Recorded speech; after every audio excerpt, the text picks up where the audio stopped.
delay, Devin, but Perfect. hold on. Okay, so we're live right now, but there'll be a 15-second delay. Mm-hmm. But yeah, Hawaii. So we are live right now. But just Hawaii was nice. Some guy had posted on the YouTube channel about after a while you just get tired of driving around the island all the time. You want to get back to the mainland. I said I could see that for sure. But man, it's freaking gorgeous. At least Yeah. Oahu, as I say. But Right. everyone's like, Maui's where it's at. Maui. Have you ever been to Hawaii, Devin? No. I think it would be amazing to visit at least. But the thing is, we're so close to a beach here that it's just easier to hop on the 40-minute plane and get there. Oh man. So, Yeah. but that's really interesting. You went there, and maybe did you go and visit Pearl Harbor? It was sold out. They only apparently there's like 2 tours a day they normally have, and now they only had 1 a day, so it was sold out. We couldn't do that. We were able, and there's another thing we couldn't do either. I forgot what it was, but we were able to go to the Diamond Head. Well, that was a lot of fun, and then we were able to go to North Shore a bunch of times. The Waikiki, whatever it's called. That was fun. It's nice. I mean, I'm glad I went. I probably won't go back, frankly, but it's all good. I guess my next I gotta get to Nova Scotia, Canada, man. That's where I gotta go. That's my next place. But Canada's nuts, so it probably will be until Justin Trudeau is no longer the prime minister because Canada's insane. But that's my next bucket list in Calgary. I got to get those 2 places in Calgary. Maybe back to Alaska. I've been to Alaska one time for a day. My brother and I, he worked at American West Airlines in Phoenix, and he the last flight of the year back and forth from Phoenix to Anchorage. This is on, man. Doug says it's on. Why don't you run against Lisa Murkowski?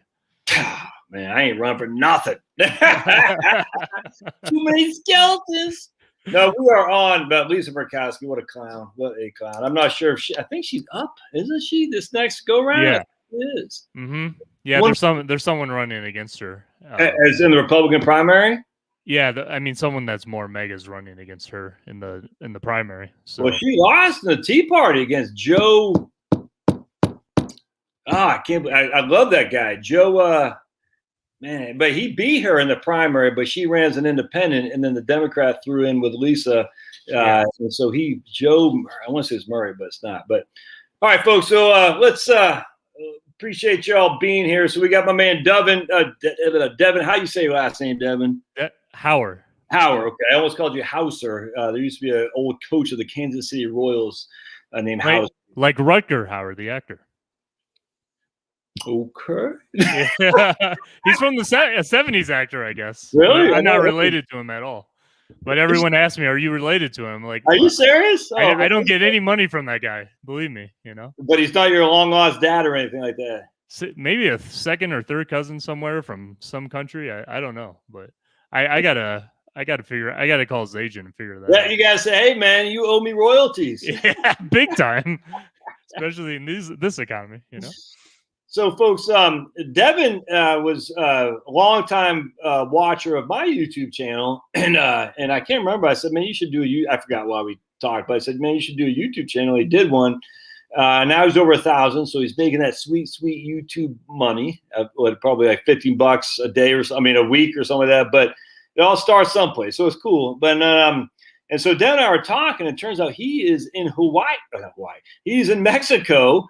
And I said, man, and I guess we've known each other, Devin, via YouTube for 3 years now. It's crazy how fast time goes. Nuts. Dick Hauser, that's right, Dodger Blue. Royals with Dick Hauser, that's right. All right, so right, Dick Hauser for the Royals. But anyway, so it was occurring to me. I was talking to a client the other day. They're going to retire to Panama.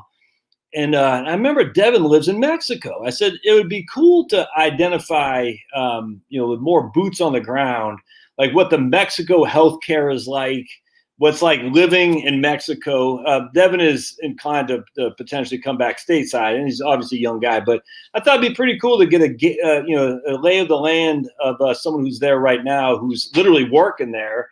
And we Devin and I interviewed a couple that moved to Mexico from Seattle. They were real nice, and that's where I heard about the 2-tier system for healthcare and all that. And that's where kind of got my thinking cap on about what Mexico could be for people looking to retire. But anyway, appreciate you being here, Devin. Just tell us about old Devin if you don't mind. Yeah. Oh, thank you very much, Josh, and it's an honor for me. You're in my, like I have already told you before, you're in my ear like every day for the last few years. Really enjoy your channel. Get a Send lot of me great. money. Send me Yeah, money. there you As go. Send that sweet, sweet money. Burn that cash, right? Uh, but your channel's been really helpful for me in many ways, and I've learned a tremendous amount. I can't believe it's for free on YouTube, but Yeah. I think you've changed a lot of lives. So thank you Uh, before anything else, Josh. And um, I've been coming to Mexico since I was a kid. When my parents split up, I'm originally from the States. When my parents split up, my what mom, state specifically? Someone asked you. Is there a state you call home? um, I was born in Wisconsin, and then I grew up in Peoria, Illinois, when my Okay, dad lived, when gotcha. my dad moved there. So I grew up with him. My mom moved down here, remarried, and Moved down here to Mexico. to Oh, Mexico okay. City. So Oh, I've been coming here since I was really young. I mean, we were going on the plane, and me and my brothers, and having to be accompanied by, the special flight people and take us through customs and all that. It was just a whole thing. But I've been coming here since a kid, and so I've grown up and known Mexico really since the '80s, and so I know a lot about the people, the culture, it what it encompasses, how the way of life and everything else. So around 2003, I met a girl at a night during Independence Day. I won't say I wasn't drinking water. Let's just put it that way. Um, and I met who's now my wife that day, and it was Independence Day in Mexico, and we were at a karaoke bar slash restaurant, and somehow in the course of the evening, by not drinking water, I started singing "Born in the USA" on Mexican Independence Day in oh, September. So that was my now wife's first impression of me. Um, and I met her parents that night as well because they picked us up, and I was not in the best of shape that night. And I had to leave the next day to go to England because I did my undergraduate, my master's in England. And the very next day, I left for England with my mom, who took me there. And it was just unbelievable, first. I don't know. It's just such a hard story to tell sometimes. I just was can't she? believe She's what? Mexican. Your wife. She's Mexican, yeah. And So her parents are like traditional Mexicans, and they're like seeing this drunk, gringo singing "Born in the USA" on Mexican Mexican Independence Day, yeah. And drunk as fuck. God must have intervened somehow just to make the stars align for us to be together. I don't know. But so time went on. I was living in England in the 2000s, and then I came back here to visit my mom, and then during 2010, and then I saw who's now my wife, and we just kind of really hit it off really well at that time, and then we eventually just became boyfriend and girlfriend. She came with back to England with me, or she wanted to go anyways, but she came and we were living together in 2010, 2011 there, and when I was finishing school.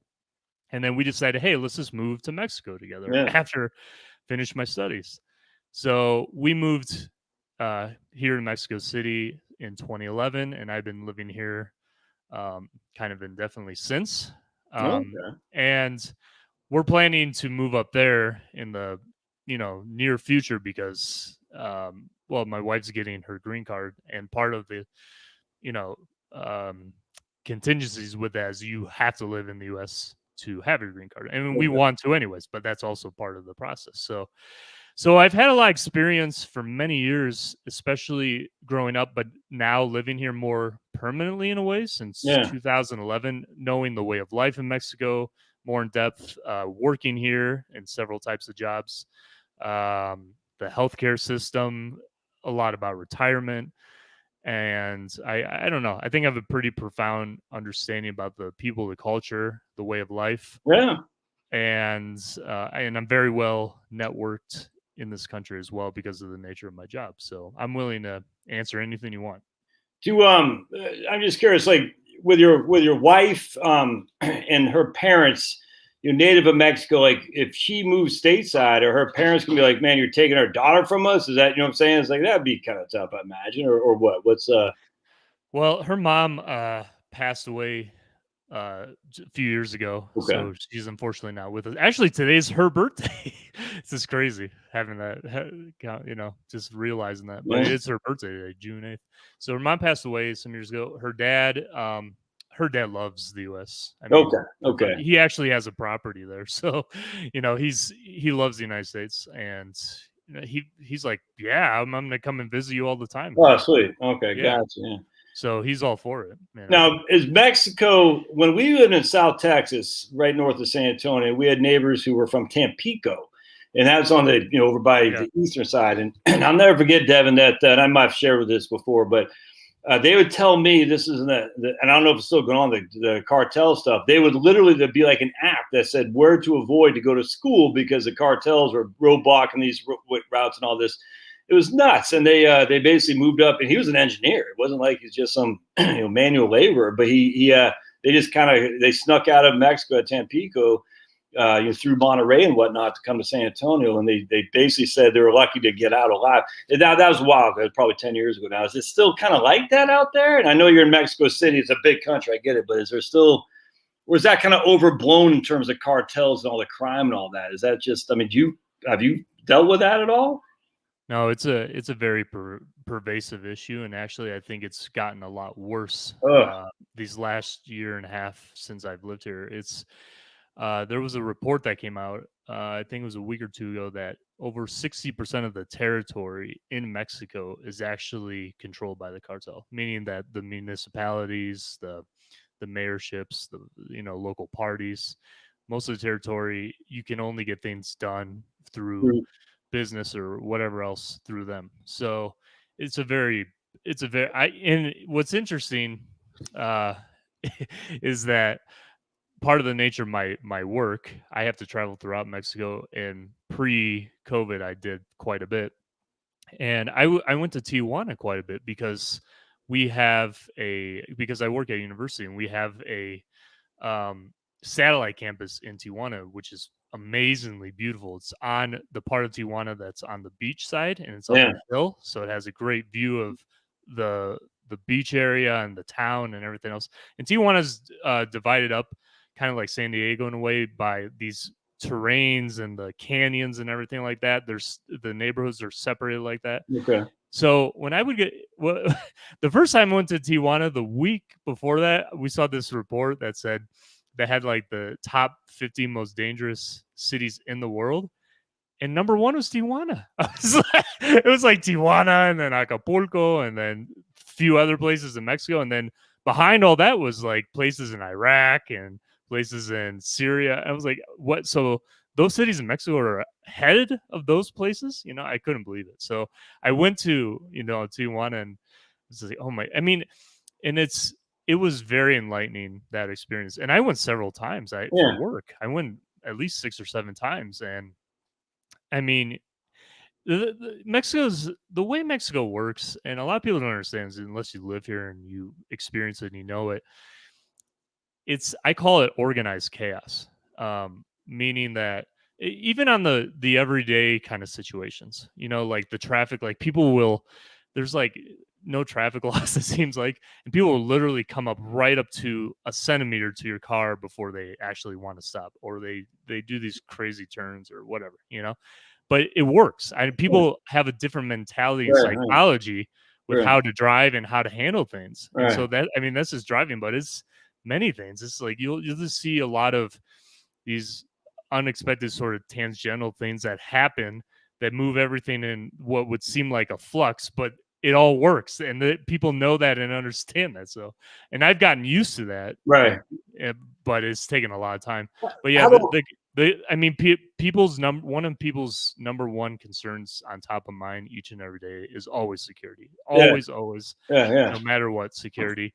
And there's a lot of the situation's gotten a lot worse, and they control pretty much everything. I'm curious, along the organized chaos stuff with the driving, I want to get back to the security stuff, but like a lot of Indians, like, not Native Americans, but Indians are notorious for like skipping in line. Because like, I guess in India, they don't really follow. There's no queue necessarily. Now, obviously that's stereotypical. that's fine. Call me racist. I don't care. Trust me, if you've had waiting in line with a lot of relatively new Indians, they don't get in line. They fall. Do they do that like in Mexico too? Like I'm just the next there's no lines, or they still kind of at least in America where you say get in line and wait. Is that when you say organized chaos? That's the first thing I thought about. Is like no one waits in line. They just whoever's next. You know what I'm saying? Is that?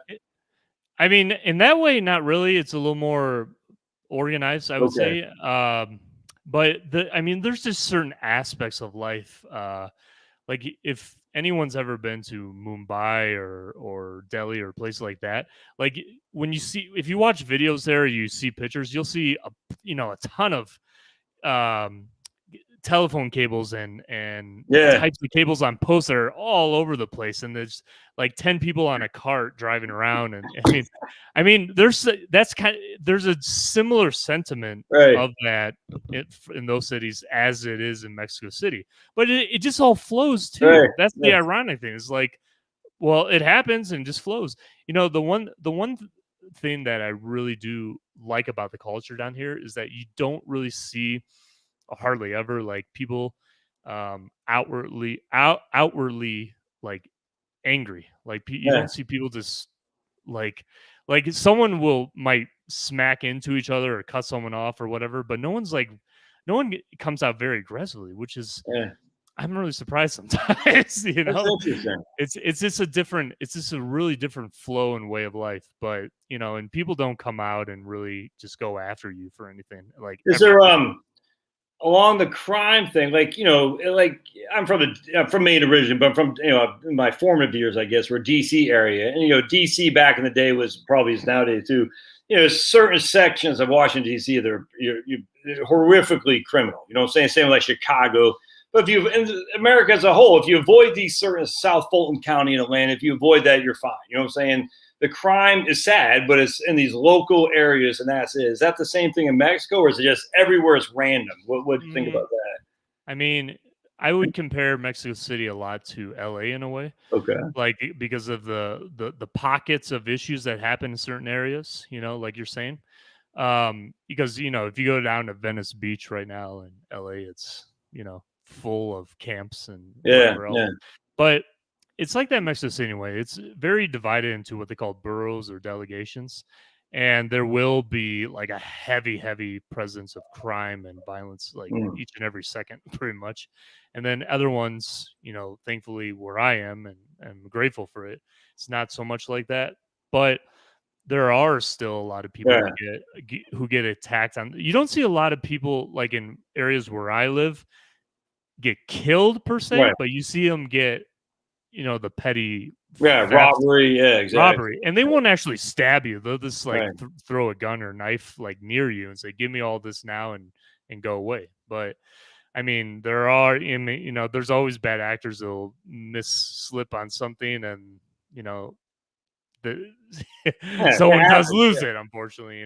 But I honestly I've never had a problem myself here ever, which I thankfully again that's never happened, but I'm just surprised too, because I've heard stories week after week with people I know, and something happens, but fortunately I've never encountered anything. I've run into certain things with police, but they always want something from you, because and then it's kind of sad when that happens. But I haven't gotten pulled over for being, doing something nefarious or anything. It's just like, oh, this thing with your car, and then, hey, how much you got there, buddy? No. So how about you're obviously you're a white guy. Racism towards you? Well, light hair, light skin, no anti-white racism, gringo stuff towards you at all?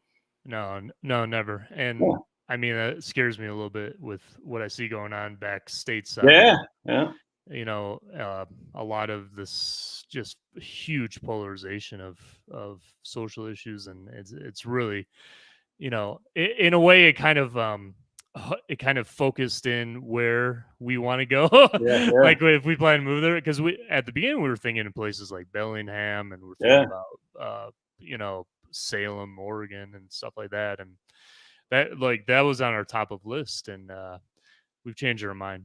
Yeah, no, Yeah. this So I'm just I just for me it's a little bit saddening to see some of those issues going on up there now, and it's very dehumanizing and devaluing of human life, I feel, and it's has time there to move. ever been anyone in Mexico ever that says, call me a Latinx, or whatever they call it? You know what I'm saying? This whole thing with like, we're going to call our Latinos and Latin Americans Latinx. Have you heard this? Latinx is stupid, man. I was like, I don't know one freaking Latino, Hispanic, whatever Spanish speaker that wants to be called Latinx. It's just the woke stuff, Devin, gone crazy. Yeah. It No, can't never. be that bad down there, right? It can't be woke crap all the time down there, is it?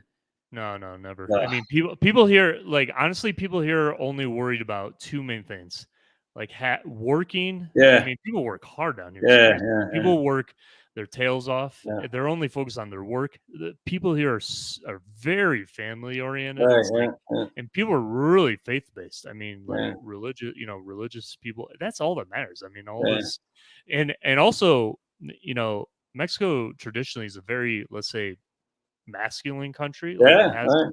it's in it, and with the language, with Spanish, you can't just there's already different tenses and different ways to describe a person in a certain tense and this and that, and there's like 6 and 7 variations of that, so there's not so adding anything else or wanting to do anything else would just be utterly People just chaos. laugh. Kim says, and you speak Spanish, right? See, Okay, all right. So that means yes, Kim. That means yes. Kim. Yeah. I have a hard thinking that the woke crap would go. Did you see the USA Mexico, I guess, soccer game they played down there where the Mexicans were just it was awesome, not gonna lie to you. They not politically correct, Devin, the Mexican fans, which is pretty freaking cool, if you ask me. No one wants to be.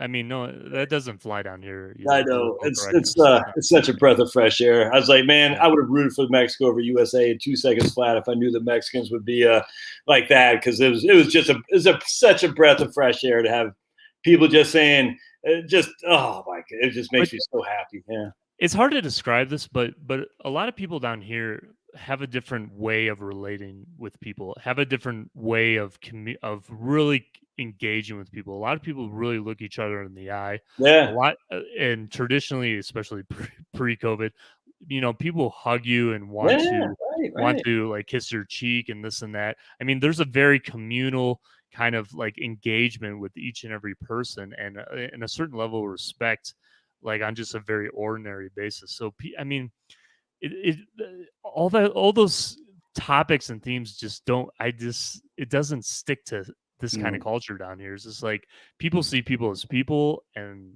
that's it. I mean, obviously there is a history of colonialization and things like that down here, but here in our modern day, in our modern era, I mean, people down here are not subjugating themselves to centuries old history, recognizing it for what it is, which is important, but they're not like creating like a neo segregation or neo racist or whatever it is, and people are just working. I mean, for people down here, it's just like working hard, providing for the family, getting together on the weekends, going to church. That's it. I mean, there's not time for anything else, So how did the cartels get so powerful, though? I mean, you have such a faith-based family organization, and then the cartels take over 60% of the country. How did that happen? I mean, what? I mean, I get the drug war. I've said many times it's horrific, but man, how did it? The PRI just allowed this to. What happened? I mean, this is nuts. You know what I'm saying? I think.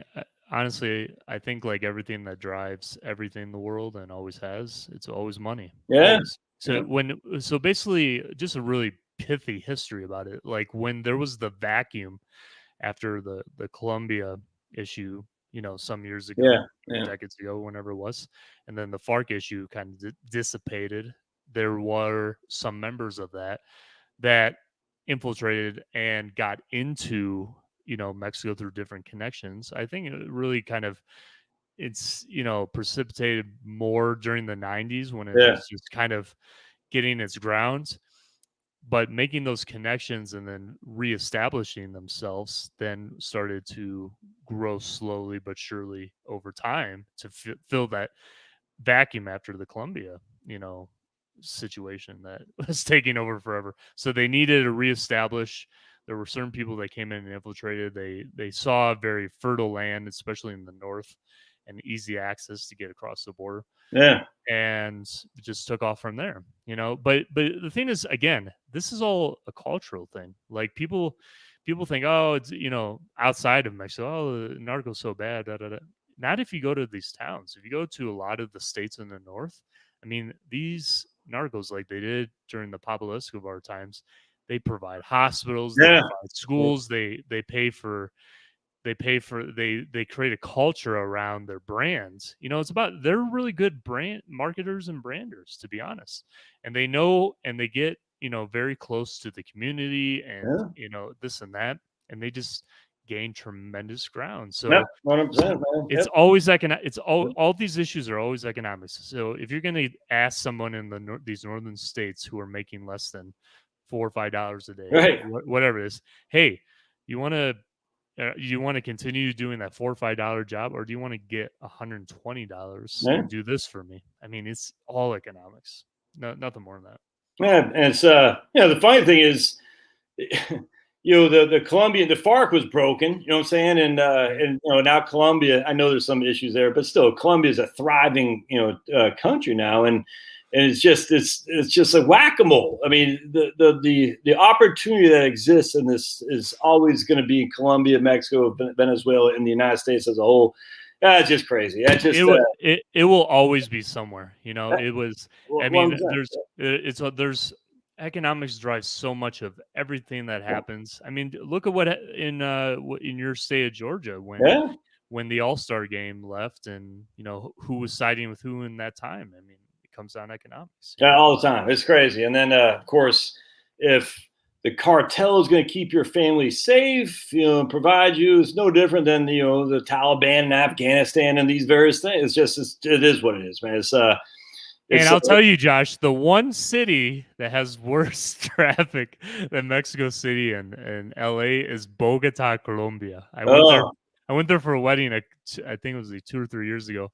It was just utter chaos. I was just like, we were at gridlock.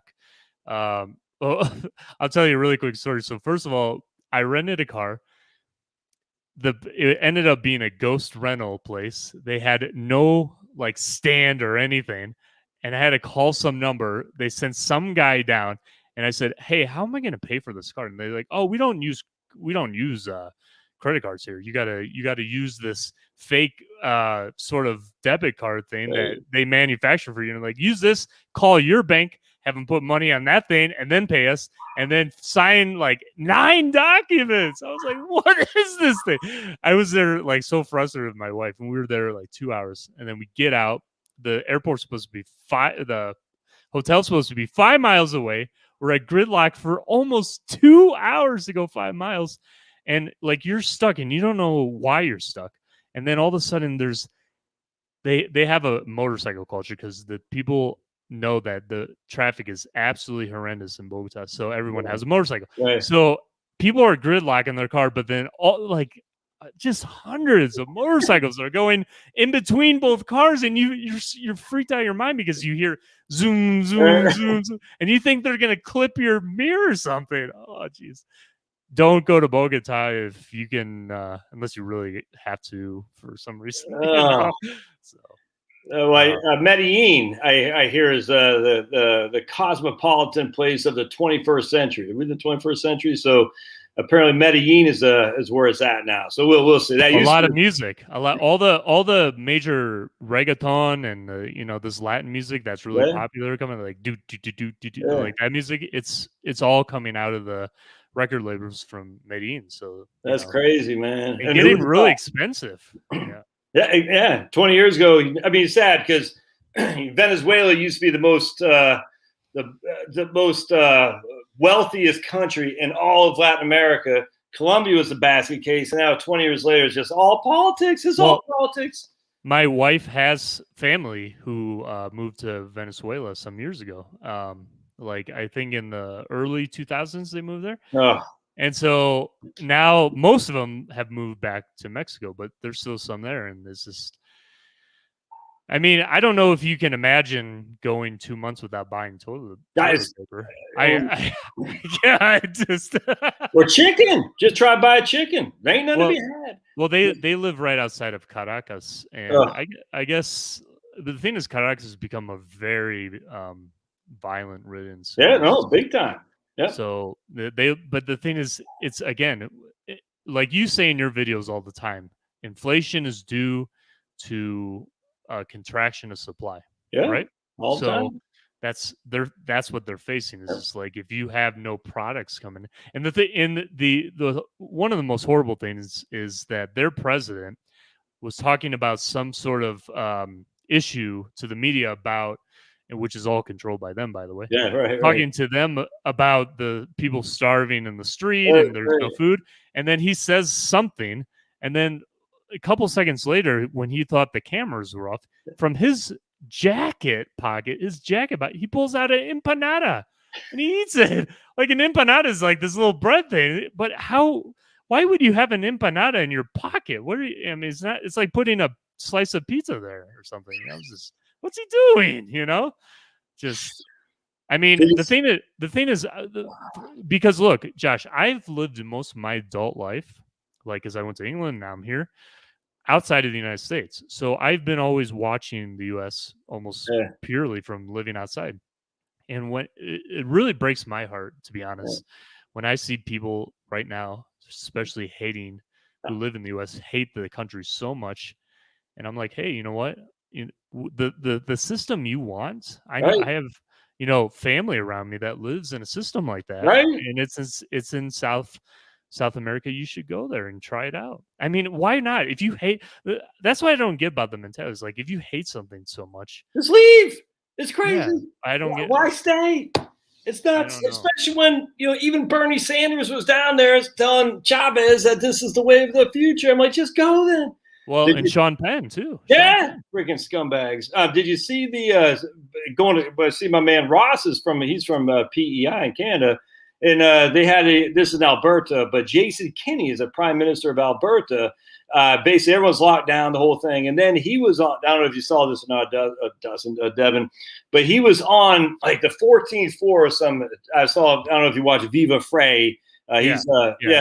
With Barnes, he's on with Barnes. yeah, and they Yeah. show this guy like eating freaking basically top shelf dinner on the 14th terrace on a balcony someplace without masks on, all just drinking. I don't know what the hell the rich people drink. I don't know what it is, but basically eating caviar. I was like, this is just like Maduro. It's just like Lenin. It's just like Chavez. It's just like freaking Castro. It's the whole thing over and over and over. Yeah, Premier Alberta is right, Ross. Jason Kinney is his name, and he would be their version of the Republican, if my memory serves. I was just like these guys.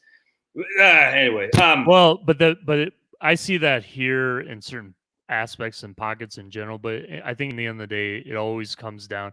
What we're facing right now, and in the times that we're living, I believe, is really this dichotomy between oh authoritarianism and yeah, yeah, libertarianism. yeah, Nothing more. It's just a power grab, yeah, And the thing is, there are these people that want to tell you what to do and how to live your life and watch your every move.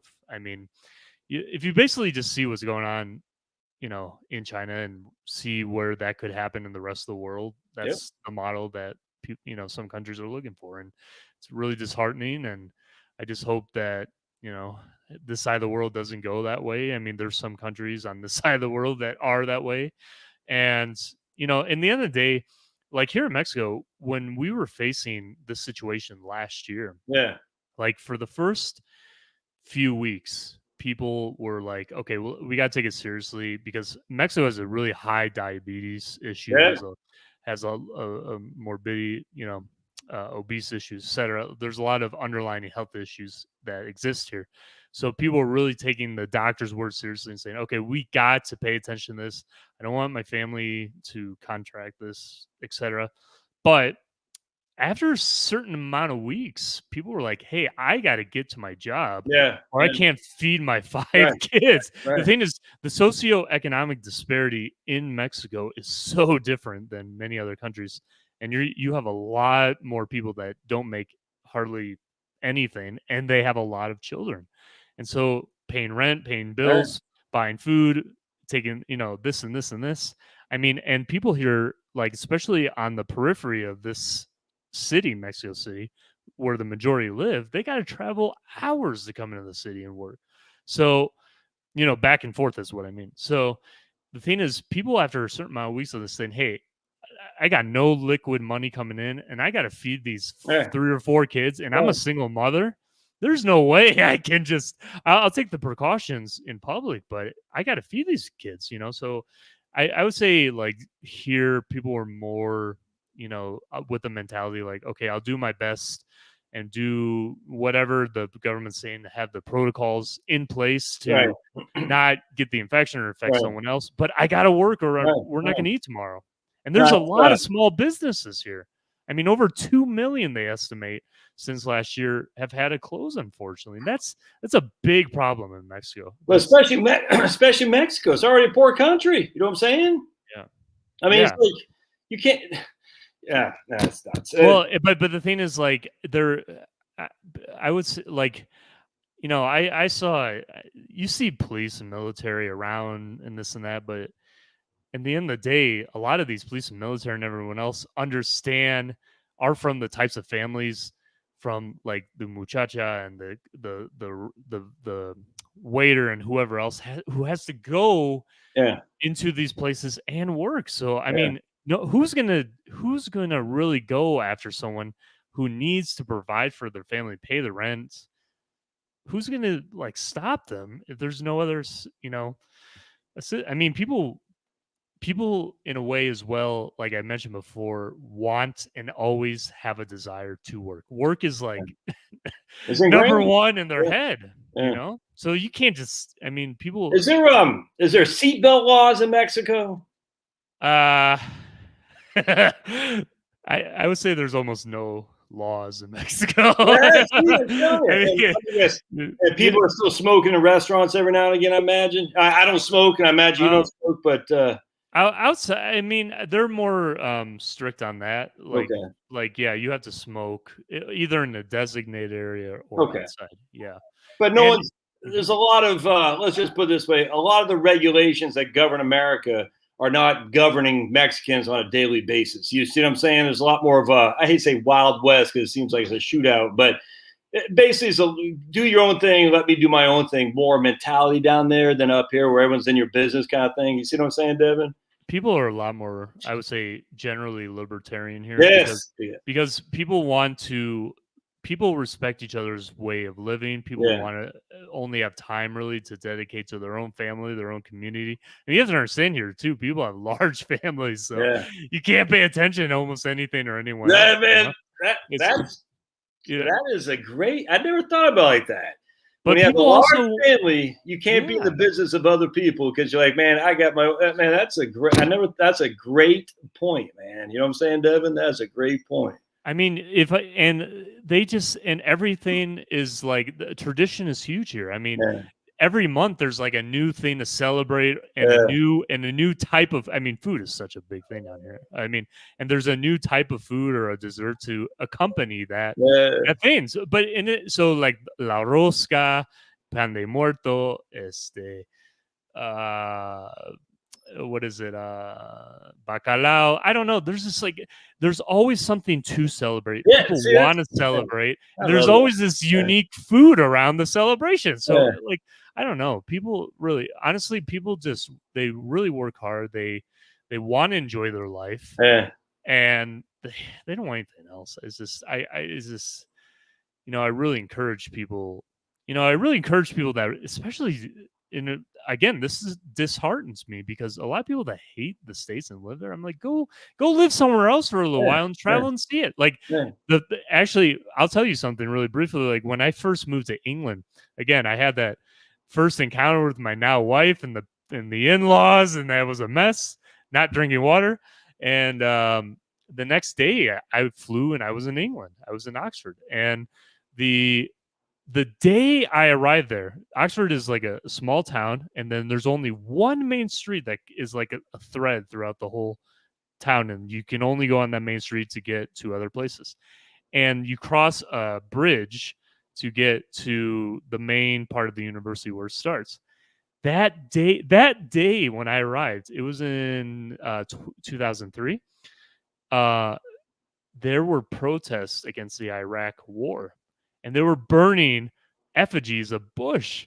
And I'm like, what am I doing here? I'm gonna get killed. They're gonna hang me. It's just like, oh my goodness. I was just, but I would say too. Also, something just occurred to me, Josh. There's a lot of people in Mexico who have families in the U.S. A lot of people, a lot. So, the thing is, like, I mean, I know so many people here, and of all the people I've spoken to in all these years, maybe I have had less than 5 people give me an anti-American sentiment. Right. But that's it. Everyone, because people love the States. Right. A lot of people love to travel there and go to vacation. A lot of people have family like in Dallas and Houston and many parts of California, Wichita, Kansas, Chicago. I mean, it's just there's you get more anti-American hate in the States than you do in Mexico. Yeah, no, there's like zero here. I mean, as far as I've experienced and as far as I know my network and a lot of what I read and just everything, like there's nothing like that. I mean, look, the reason too a lot of people like from Latin America go to the U.S. is, again, economics. We always to work.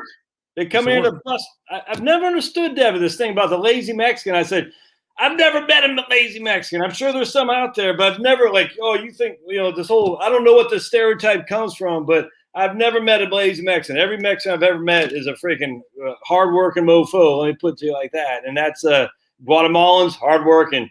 Freaking Hondurans, hard work. I've never met a lazy, south of the border guy that comes here is just trying to get on welfare. That's for sure. I don't. That doesn't. At least, let's put it this way. I'll take 1 million Mexicans any day of the week over all the grads from Harvard in 2 seconds flat. You know what I'm saying? And I guarantee we'll be 10 times better with 1 million Mexicans than all those grads from Harvard in 20 years. Guarantee. And the thing is, the other thing, Josh, is like in Mexico and certain parts of Central America and South America, you have to understand that some of these people, like, there's no retirement, let's say, retirement in the way we think of it in the U.S. When the grandma and grandpa finish and go live in a community. They stay with their kids most of the time. And what happens is sometimes is that for certain medicines and certain things they need to pay for their elderly expenses, one of those kids might go to the U.S. to then send money back to someone here or El Salvador or Guatemala to pay for their parents' medicine, okay? Because there is a 2-tier kind of healthcare community, okay? There's the public and the private. And if you are a private insurer looking to get into business down here, and you started at least 6 years ago, you're probably making bank.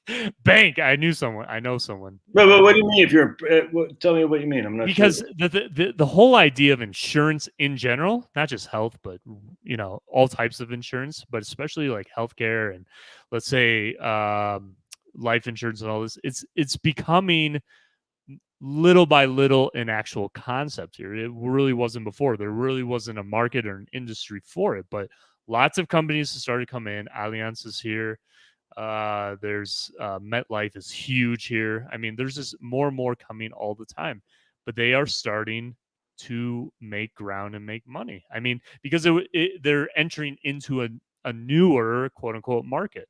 And they offer certain healthcare packages as well to employers and even privately that are really, really affordable. Like there was, for example, I work for my employer now pays for my healthcare. But before that, I was working for a U.S. based company remotely out of New York.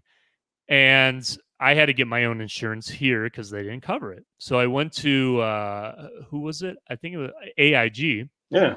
And I sat down with the guy and he explained to me what it would cover and my deductible and things like that. And I was shocked. It was just so affordable. I mean, I was paying like a yearly, like I think it was like around 1,800, but and it would cover really the catastrophic things, which is the most important. But Yeah, exactly. man, it was affordable. And I had I actually I made a dumb mistake one time because I was going to through a parking lot to the grocery store, and they have one of these like arrow things that goes up and down, Yeah. like for the cars come out. And I was talking to my wife, I wasn't paying attention. The arrow thing came down and smacked me in the chest, and I broke like 2 ribs or fractured them. Are you kidding me? It was horrible. But in my policy and just getting that private insurance, it covered everything. I was shocked. I was like, it There's covered. no problem seeing a doctor and everything. That was, what I'm saying. See, there are so many doctors here. You have no idea. It's just Really? insane. And they're all so affordable. Even just paying out of pocket. It's just like, I mean, like These aren't Dr. Riviera from Simpsons. These are real live doctors who you don't have to talk about Dr. Nick Riviera from Simpsons. Yeah, absolutely. You're not like that guy. But most of the doctors here actually study in the U.S. John Hopkins, MIT, some place. Like most of the ones at the private hospitals here have studied somewhere in the United States. They're legit, and you able to see and they speak English. And the thing is you don't want to not have that kind of insurance because totally. I live right now like 3 blocks away from like a major public hospital, and there are literally people camped outside of the main entranceway just to get an appointment that can take up to 5 days. And that's the public. That's not the private. The public. No, the public. Yeah. The public. So the problem is with the public system here is that you have to literally wait in a sort of line. And people understand that if you get out of that position, and it's free, but if you get out of that position, then you're SOL. Yeah. And so people will literally camp here. Yeah. And you'll see these people just with their sleeping bags and their food things and, et cetera. And they're like just camping outside the door. And I feel you have the private, you don't have to do all that. The private just don't, but you schedule call them, you're there, you're in and out in 10 minutes, 15 And that's what you had when you had the broken ribs. Yeah. I mean, that's crazy. And when people the thing is when people like down here in Mexico, I have my own accountant who's from here and knows how to deal with their version of the IRS, which is very complicated in Mexico, to be honest. I have my own version of like my own accountant here. People in Mexico are so entrepreneurial. They think there's this there's so many creative people down here and ways of thinking that they go about with business and social issues, just incredible. And a friend of mine who's an entrepreneur started his legal practice, but he's like a middleman. He uses AI and a platform and some really sophisticated incorporation of technology where anyone who has any legal issue can go on that platform and say, hey, I want to know, I want to have this issue solved for me with a will or a trust or, a health-related legal issue, et cetera, et cetera. And that AI matches them with the appropriate lawyer in Mexico City or throughout the country. And they have this kind of consultation, however they do it, with a paper already done or a telephone conversation or whatever, and they get it solved. But because I know this guy personally, I call him directly and say, hey, I want this done and give me the best guy. So, but the reason I'm bringing that up is because anyone who's foreign and needs a legal issue done, even a financial related thing done, services like that are so beneficial. So, for example, if someone comes and wants to retire here and go to San Miguel de Allende or Guanajuato or Acapulco or Puerto Vallarta or one of these places that's popular for retirees, if they can get a good accountant who understands the Mexican legal system and financial apparatus, right? A good lawyer, who can do the same, and as well can help them understand how their healthcare situation can apply well Yeah. in their circumstance here in Mexico. I mean, they're golden, I think, depending on the nature of how they receive their income as well in retirement. But also the consulate in Mexico really helps you.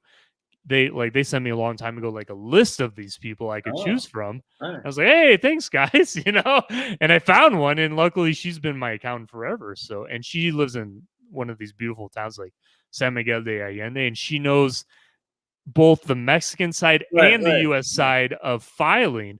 And you got to get someone like that if you live in a Oh yeah. country like this. It So makes all the difference. Devin, Kim, she says because you're in Mexico City, you might have a different perspective in terms of the healthcare and stuff. Do you think there's some truth to that, or what do you think? I mean, is that if you were in Tampico, would they have the same structure of private and public, where you would get a good doc who could fix right up, or what? Just what do you think on that? Does that make sense? What I'm asking. There's only one medicine in those other parts of the country. It's called tequila. You don't need anything else. No, but in all seriousness, I would look in Mexico. They call the major developed areas the triangle. You have Monterrey, you have Mexico City, and then you have Guadalajara. Those three Okay. cities like have all of the infrastructure of Okay. like a more modern Okay. developed Okay. city.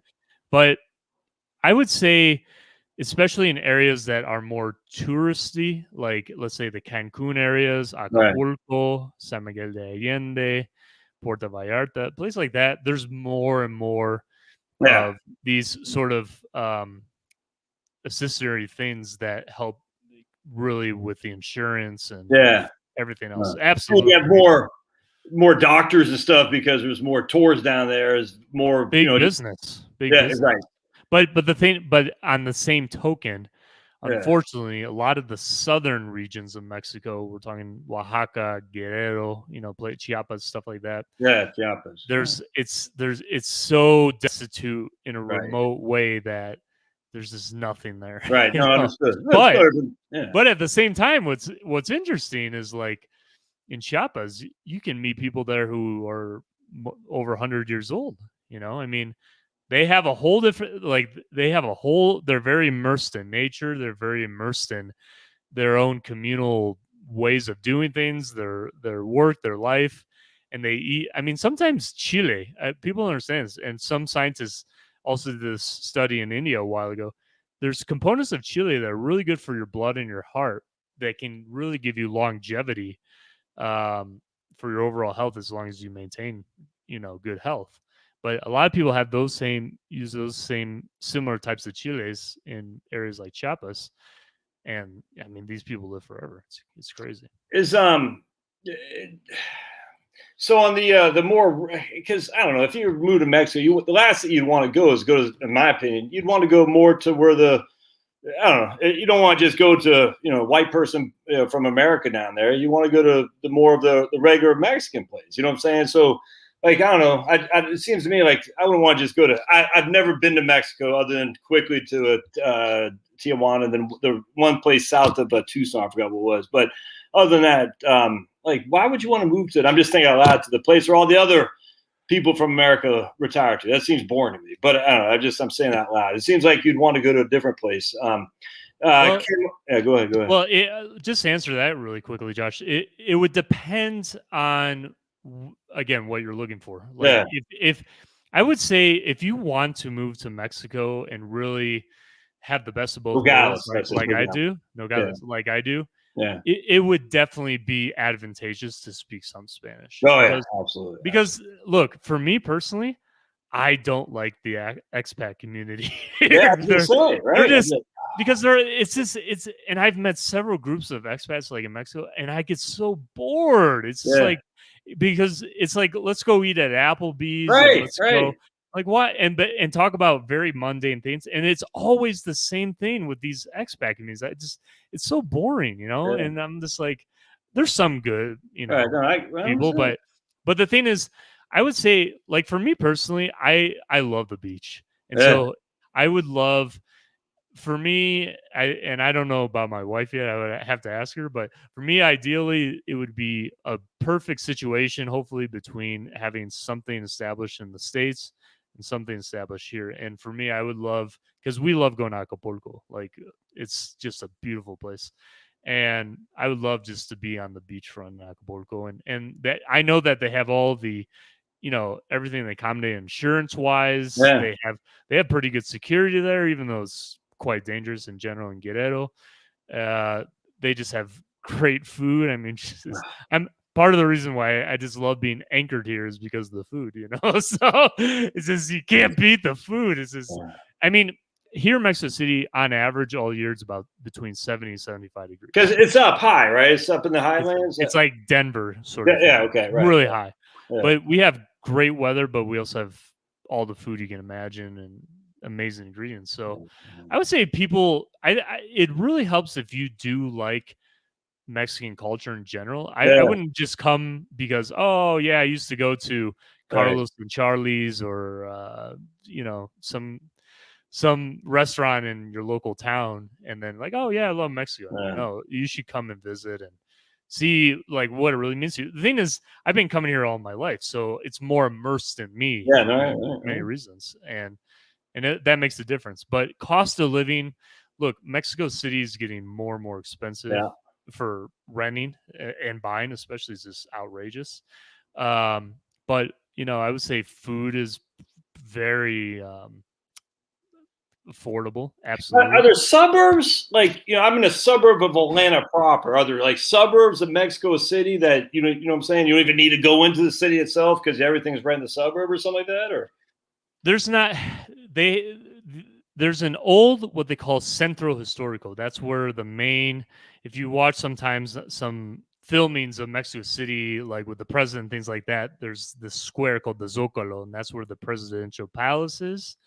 That's where a very, very old cathedral is and a lot of government buildings. But that's the old center. It's grown so much and so vastly over the decades that there's not really a quote unquote downtown anymore. Everything's divided by what they call delegations, and each delegation has like a very unique, aspect to it. I'm close to what's referred to as the World Trade Center building. It's a big blue building that's known on its pictures of Mexico City. And what's nice about this area where we are, it's easy, it has good, easy access to all other parts of the city, getting to the north, the south, the airport. And it's really great area to be in, And this guy says FBI reports that the murder rate in New Orleans is declining, but it's still nearly 4 times higher than Mexico and 5 times higher than Mexico City. And I just the thing is, there's no guns here, Josh. Like you can't own a gun in Mexico. I think in all of Mexico it's illegal. There are guns out there, but you can't. There's no gun shops. Right. You can't go buy a gun. Nothing like that. So that's a problem. But that would be for me. I'd be like, but no, for sure, I get that, because the thing is, you don't want to be in a situation where someone is, like I said before, going to come and rob you, and you have nothing to defend yourself. And they know you don't. That's the scary thing. They know you don't, and that's why actually. You won't see as many homicides here. Yes, exactly. But you'll see kidnappings. Yes, that's you know why you see kidnappings is because, again, the people know that you can't be, you can't really defend yourself, and so they'll pick you up in a van, and extortion happens, and you're going to pay up. Do you have to have ivermectin? Have you ever heard of ivermectin? It's a new thing now that's like fighting COVID and all that. I don't want to say too much. I don't want YouTube to ban me. But do you have to have, I'm just using that for example, do you have to get a prescription for various prescription drugs down there, or are they over the counter? What's your thought on that? Oh, yeah. You always have to get a prescription from a doctor. Yeah. What's interesting, you see, the pharmacy businesses are huge here. Yeah. Like we have it's called Ahorro 24, and there's like a pharmacy store on like every other corner and I don't know if that's because of the underlying issues health wise here in Mexico or why is that, but it seems to me to be very big business one way or the other. No, I'm But the thing sure. is, but the thing is, I mean, Mexico does do a lot of those kind of things very legitly. Like you got to go and get a prescription. The doctor's got to sign off, and they got to check. They even run it through a light thing sometimes in some of these stores and see if it's authentic, the signature and everything. Okay. And sometimes they actually call the doctor. That happened to me a couple Okay. times, Yeah. No, it's very legit in that way. Well, why is the obesity taking over Mexico? Just same thing as here, just eating crap? Is that what's going on? Coca-Cola. I mean, you Coca-Cola is just a I mean, it's every type of event or every type of gathering or wherever you go. Really? Coke is drank on everything. So I'm not blaming just Coke, but I mean I Oh, I know Coke is drink a lot here, and it's just dude, that's freaking crazy, man. Because that's some evil. I mean, that's evil because it's it's killing people. No, I mean that's what I'm saying. That's not good. Yeah. That's bad. That's bad. Huh. But just to align that a little bit, and not to blame it all on Coke, but I Right. mean, in general, I would say, I mean, the food is absolutely delicious here, but Yeah. at the same time, there's so many snacky kind of foods that will lead Mm. to cholesterol Oh yeah. issues, diabetes related issues, several health issues. And actually, the government's been doing a bigger and bigger campaign over the last years to try to curb that, and putting more labels on types of foods, and you see more kind of organic shops as well. You see more people pushing kind of healthier foods. Yeah. And my wife likes that a lot, actually. That Coca-Cola, I mean, I'm not just blaming Coke. I mean, sugar drinks as a whole. I mean, that's. I mean, I guarantee if you put a study into consumption and obesity is one. I mean, literally, it's because it's just so bad. You know what I'm saying? It's so bad, and oh, that's too bad. But it's a big part of the, again, some of these things get really incorporated in part of the actual culture of the society. So I mean, Coke ran really amazing campaigns, especially in the '90s, and got really people hooked on wanting to drink Coke at that time. And actually, what's interesting is, I mean, again, it's always about narrative and first to market and things like that. But also the reason as well that people, for example, like as you relate to maybe football, why a lot of people like the Cowboys more than any other team in Mexico is because one of the major network televisions here, Televisa, when they first aired the first NFL game in Mexico, it was with the Dallas Cowboys. Yeah.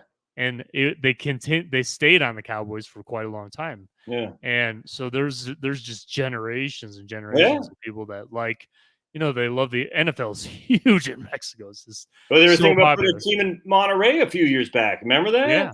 And for baseball, for both football and for baseball. So they should move the Tampa Bay Devil Rays to Monterey. They'll draw more people, guaranteed. You know what I'm saying? I mean, yeah, I remember that about 10 years ago, they thought about putting an NFL team in Monterey, and then the whole cartel thing blew up, and that kind of got nipped. But I bet that comes back, man, because Monterey is booming, isn't it?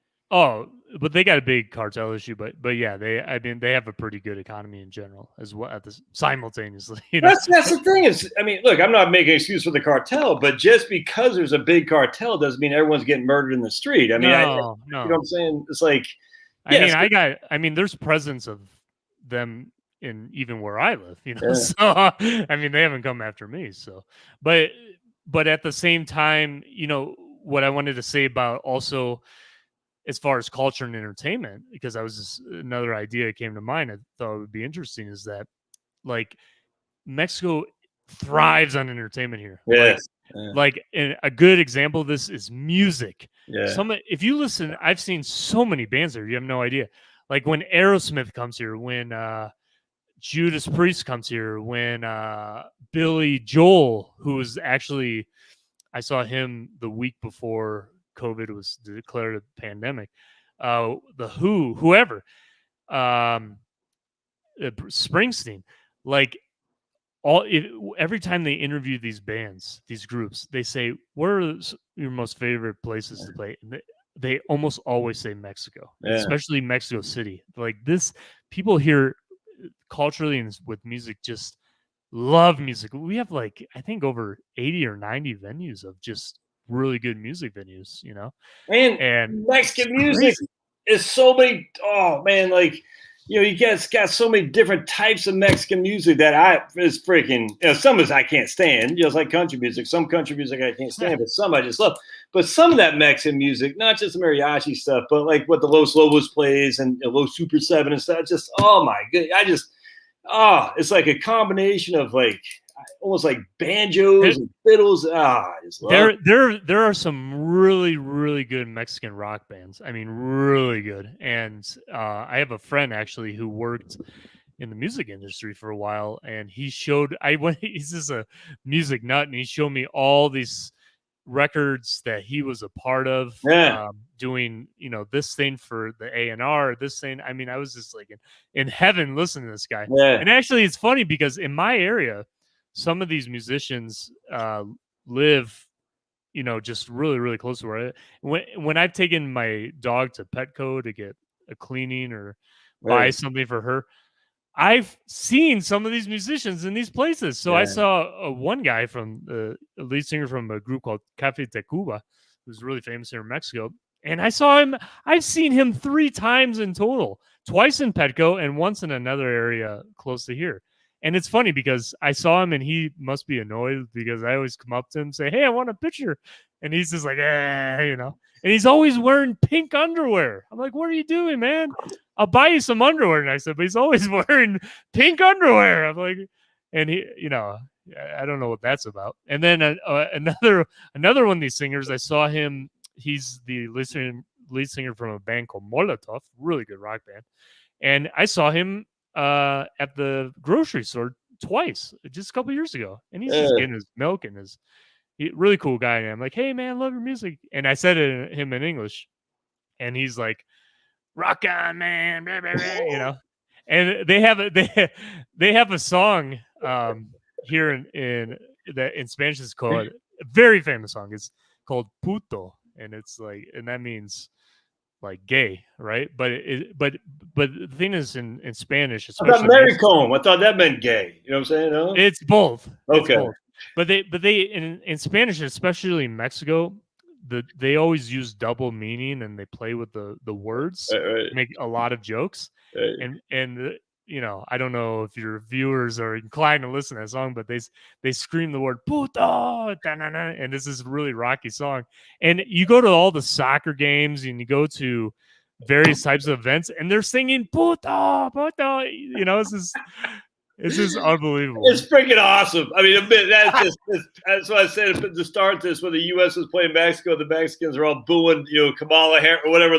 They're all saying, let's just put it this way, non-PC stuff to the Americans. I said, oh, this reminds me so much of people in Maine because they don't give a rat's ass. They're like, we're going to say who we want to say. We don't care. This is the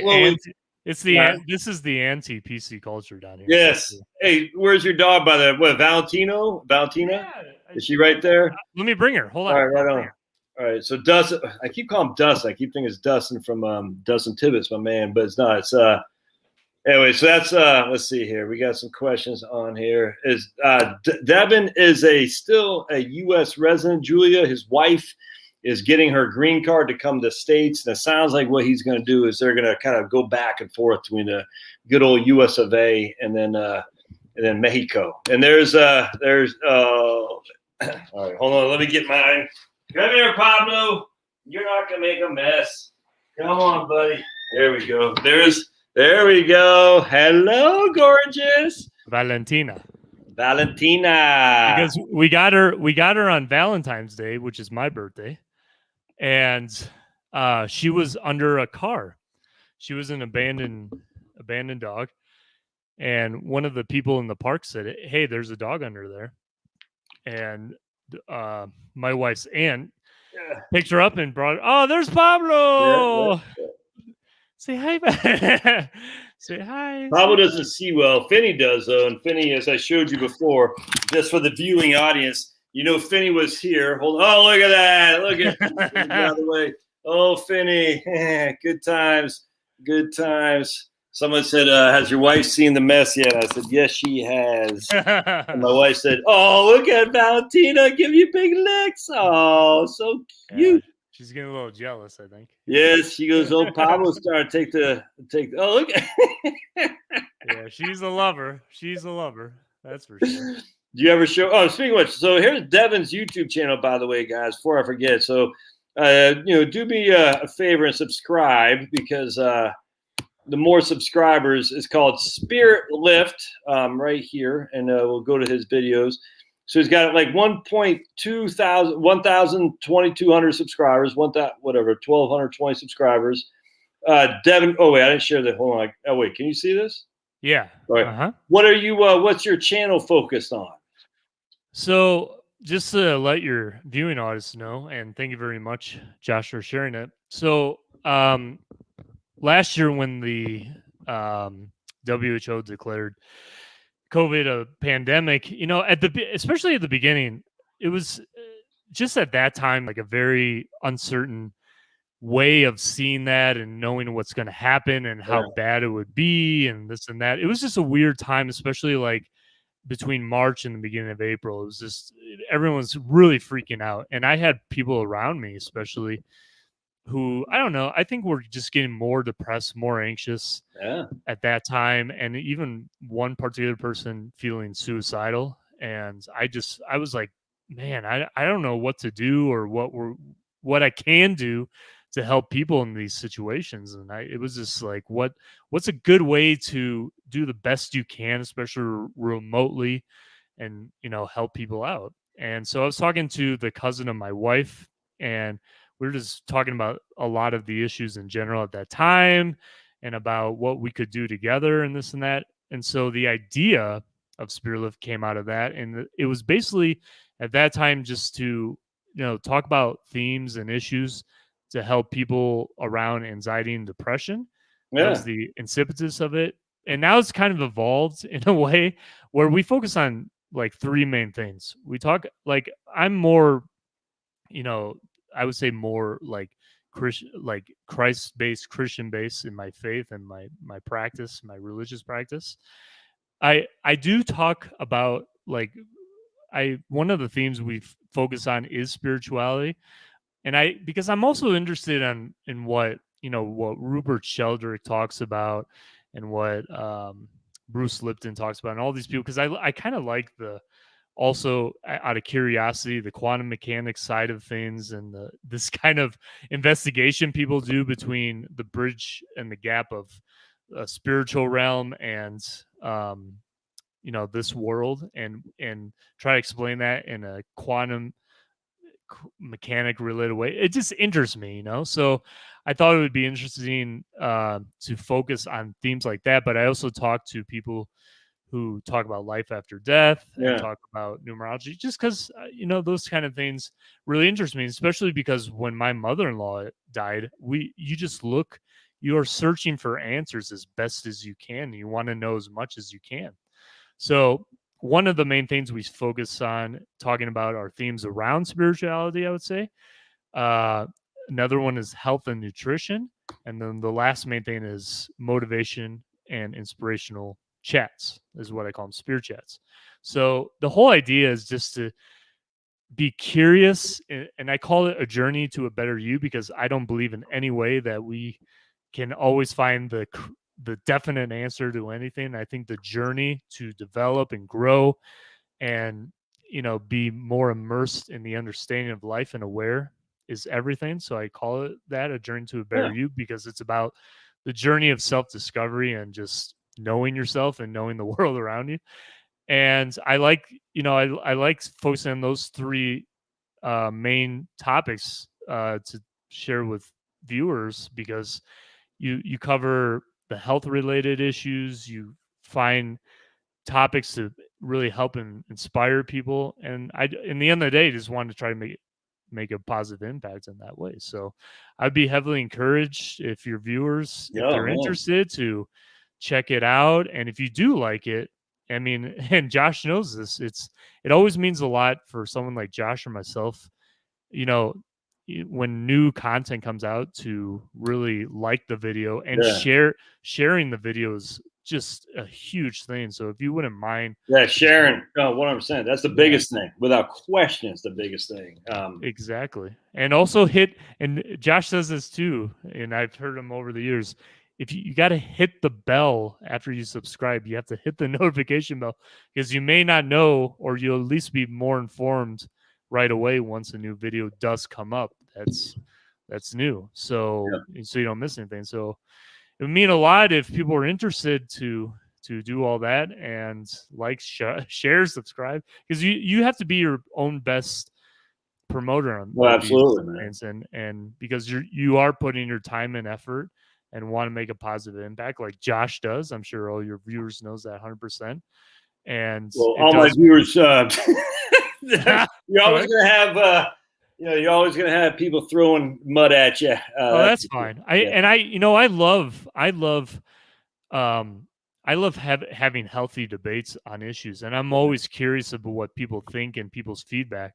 Yeah. And one of my main things, and I think for your viewing audience, Josh, is that if people engage with you in a way in your comments that's also healthy and Healthy. constructive, Yeah, right. that helps not just for the dialogue, but that Yeah. helps also, like, for Josh to get new ideas for videos to help Oh, you big guys time. out, and it would help me as well. Like, when you leave comments, like, what do you think about this, or how does it relate to your life? Because that actually gives people like us new ideas as well, what to give you, because it's cathartic, but it's also, a way of serving and sharing, if that makes sense. Well, the funny thing is that the people, like, I banned a guy yesterday. Everything he posted was just negative. I said, look, man, negativity is good to some extent, but if everything you're focusing on is negative, it's just not worth the time. And I don't want the negative energy here, because it's there's too much of that, man. And especially live in America. I'm like, oh, this is what drives me. Just kind of going back to Mexico versus America. You're in this country. There's no one holding you down. Why get so negative on? It's crazy to me. And look, it's nothing. We're a human being. Josh, I have something to speak to that, if you don't mind. Like, through the course of talking to certain people about why they may be positive or negative in their life, depending on what's going on, a lot of it, and I'm growing more and more with this idea as well through my own growth, is, and I hope for anyone to do it in their own way, but I think people need to start manifesting, growing what they need to discover from within. Oh yeah, and then share it. The thing is, like, too many people that are depressed or just negative, like you say, or just are attacking people, are just attached too much to the outside world. Like, my life really turned around, especially the last few years, when I really spent so much more time doing prayer, meditating, and investing in myself, reading a lot, even just sitting in silence sometimes, which is really hard to do, actually. it is. Yeah, But the more your mind settles down, the more you feel a shift inside, yep. and you feel. And the thing is, slowly over time, when you're spending more time with yourself and growing from within, you're gonna what I've noticed is that you become a lot more aware of everything going on around you, much more acutely. You become less compulsive to react to things. You become more patient. You feel like a certain energy of peace that is like an aura around you. I don't. It's hard to explain these things, but the thing is, people need to invest a lot more in themselves. And one of my pet peeves, unfortunately, and I'm guilty of it as well, is like, too many people are becoming way too addicted to the social media and to their phones, and it's becoming a deterrent and a distraction away from, like, them actually, understand what's going on inside of their what I refer to, and many people do, is the soul, right? Like, what you're really made of, and I just, I really, that's kind of my way of. There's a really, really great book, and I think might like it as well, Josh, and whoever else, but a book that I read once a year at least, by a Irish author called John O'Donohue. It's called Amakarta. It's a Gaelic word meaning soul friend. And he was like a scholar and also a very well-known poet from Ireland. And he died really early, actually, like 52. He had a heart attack. It was crazy. But he wrote a beautiful book called Anamkara, and that's in Gaelic. And it's really about his self-discovery and journey of understanding God and the soul and everything else. But it's written so beautifully and in such a way. Yep. And in such a way that there's those type of books, and I think you know, Josh, because you love reading and you always talk about books on your show, and you seem to be a book nut in that way. But like, you know, there's certain books when the words come out at you, it hits you inside. You feel it, you know. And this is one of those books for me. It's like I feel something each and every time I read it, and I'm like, I like to highlight words or lines with a pencil. And the whole book, I marked the whole book. I was like, why did I mark almost every single sentence on virtually every page? And I shouldn't have done that. That was a bad idea. Well, it's the Irish. There's something in the water in Ireland where their wordsmiths. I mean, I talk about some of these Irish folks I read and follow. Just the way they write is from God. It's nuts, man, and it's insane.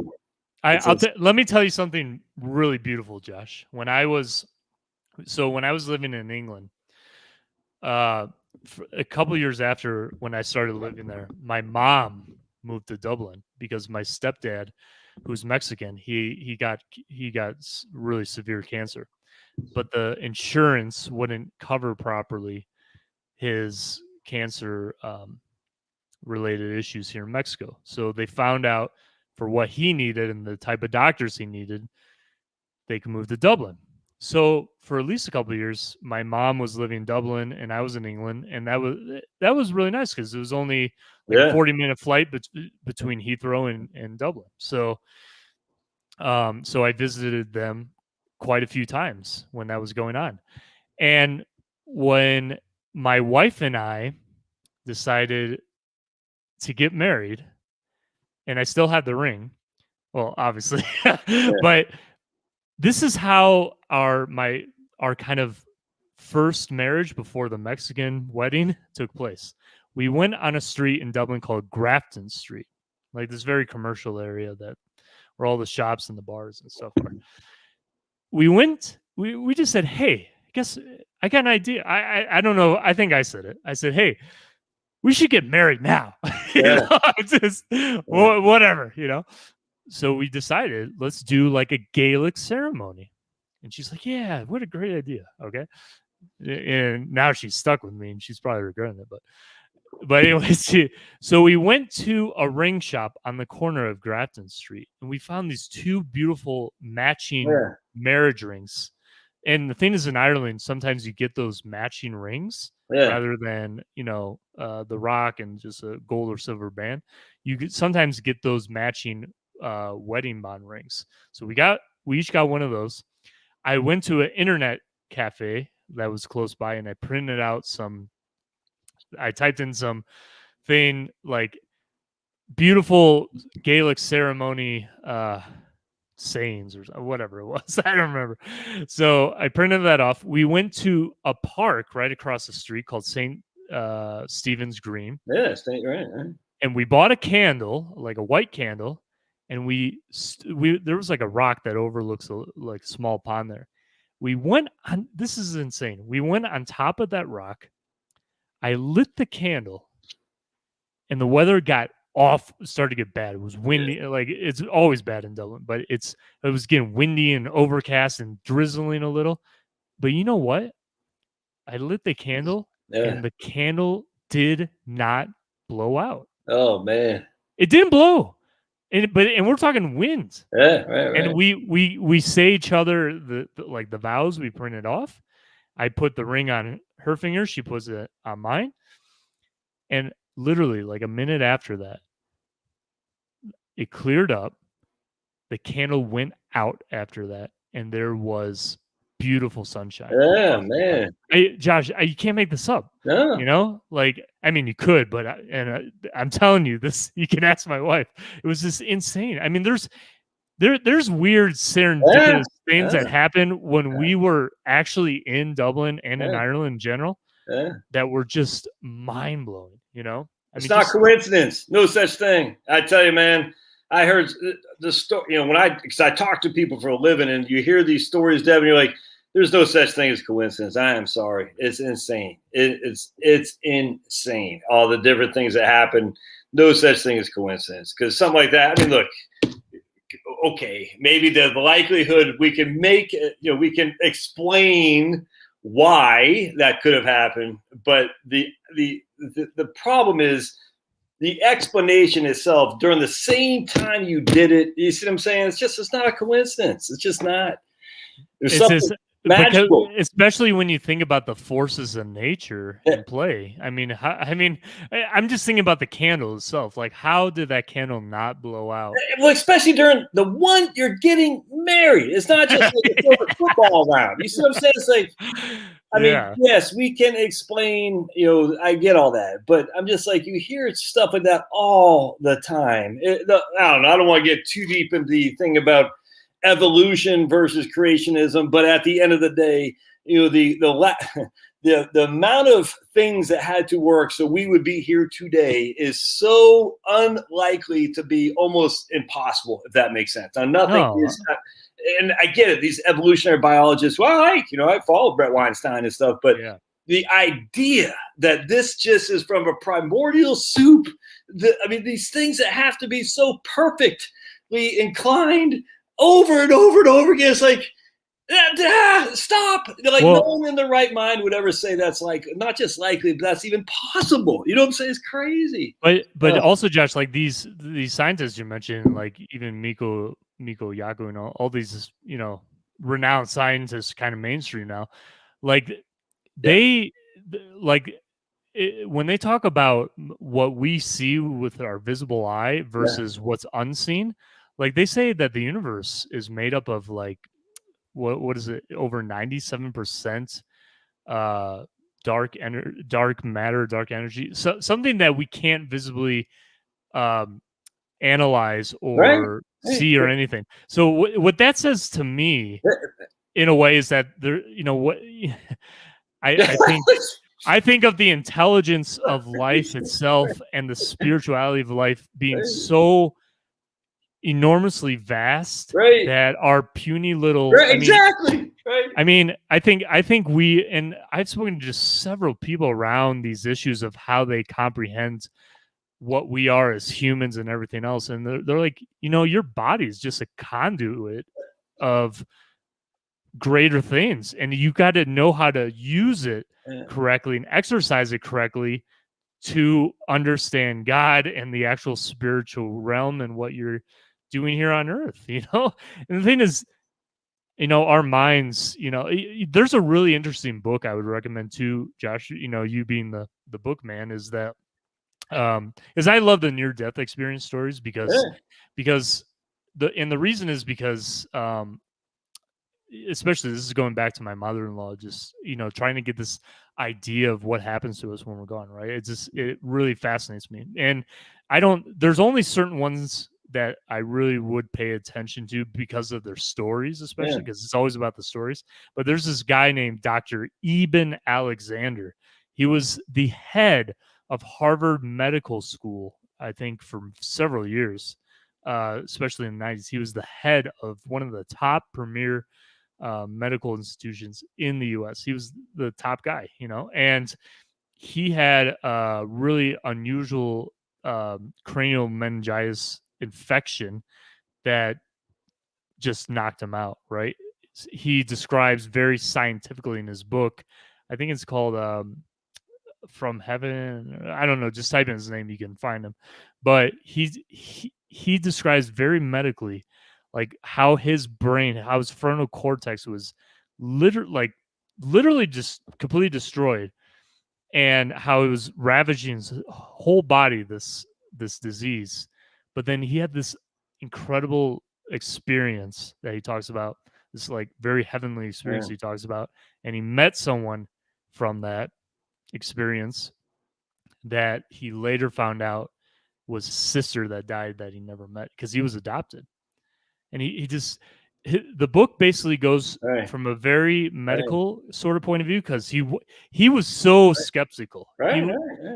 Because he was a hardcore scientist and he Yeah. wanted to know what was really going on, Right. why it happened. Could he possibly have had the experience he had because of his situations, conditions, being in the hospital, and asking all these experts about it, and they all concluded no. Yeah. And so that tells me it's just fascinating, really. Well, like Stephen Hawking. I mean, R.I.P. Yeah. But the idea that this guy I just sit there like Richard Dawkins. I'm sitting there thinking, who's the other guy? The big three. You got Hawking, Dawkins, and the guy who's got a big podcast. So actually, I don't mind. Sam Harris. Or Sam Harris. The idea, and I haven't listened to Sam Harris for a number of years, so I followed Dawkins because he kind of cracks me up, and Stephen Hawking just annoying me. But I mean, he's dead now, so I'm not trying to speak ill to dead. But the idea that they have solved with their puny brains what this is, just I've seen there, the arrogance of this all. It's insane to me, especially like when we talk about dark matter, especially when you talk about there's so many holes in Darwinism. I mean, this is not even debatable anymore. I'm just sitting there thinking, just a little bit of humble and say, we don't know what we don't know. Maybe just to kind of go back and, like you said, Devin, the hardest thing to do for a human being is to sit in silence and let your mind wander. I don't do it nearly enough. And I tell you, but when I used to do that on a regular basis religiously, I had the best. It was like, I need to go, but I sometimes do that. I just got to do it every day. I had the most fundamental, just relaxation. It takes over. I would love to speak on that really quick, Josh, as well, to my own experiences too. Well, and just before that, I'll tell you two quick stories about both Dawkins and Hawkins. Okay, I've met both of them. Oh. Because when I was living in Oxford, because they were both well, Dawkins was already still teaching there, and Hawkins came as like a visiting lecturer at the Oxford the Union Hall, where they do a lot of special speakers there to the students. So when I was living in England, I got a part-time job because England was expensive. It still is really expensive. So I had to get a part-time job, and I worked at a hotel there called the Old Bank Hotel, which is on the high street. And one of my other friends worked at a different hotel called the Randolph Hotel, which is a beautiful historical hotel, very well known in Oxford. And they always get the famous people that go there. Michael Jackson, when he went there many years ago, he rented out 3 floors of that hotel for his security, for this and for that, for his tiger or whatever it was. So like Randall, and I had a friend who I was going to school with, and he was working at that hotel part-time in the concierge. So he called me one day. He said, "You gotta tell your boss, come down here, take a food break, whatever it is, just come." Blah blah blah. So I went down there, and Hawkins is dead now, but when I saw him at that time, people don't understand that he had an entourage. He had his. I don't think it was his wife. It was someone else taking care of him, but he had like 5 or 6 people around him. And he had this huge wheelchair and this huge machine. And I saw that screen he had where he had all his translation things to talk. And it was a massive, it looked like the Matrix, this is this huge screen. And so I just kind of caddy-cornered around this part of the hotel. And I just wanted to get a face view of him. And I saw him and I was like, and poor guy, his body just really out of whack. And then I saw Dawkins. You could see him more around Oxford in general because he just kind of goes from one cafe or a restaurant or whatever. And I saw him outside a pub called, what was it, Black Horse there, and he was just reading something. But when it's weird, Josh, when you're talking about these people, the face tells you so much about a person, the face. And this what this John O'Donohue from the book Anam Cara talks about. He talks a lot about the face and what it tells about what the person's feeling inside. And when I looked at both of their faces, it's just, there's a lot of like this is mangled kind of look, because they're deep down inside that people like that, I think, are frustrated to a degree that affects their physicality so badly, you know. And the second thing, really quick, about your experience we were talking about, that's something that I felt as well, like 2 or 3 years ago. It's like trying to get in a moment of silence and like peace with no thought going on, which it actually takes a long time. It's hard. It's very hard. But Wim Hof, he calls it the monkey mind. Yeah, I love his song about crazy like a monkey. It's really hilarious.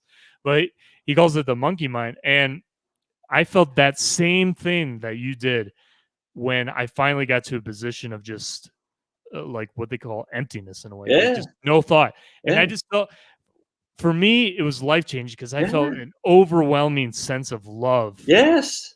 Like insane. It's like a filter came off, and I just felt amazing. I did. The only way I can describe it is just like a fountain of love. I was like, what is this? And I never got it again.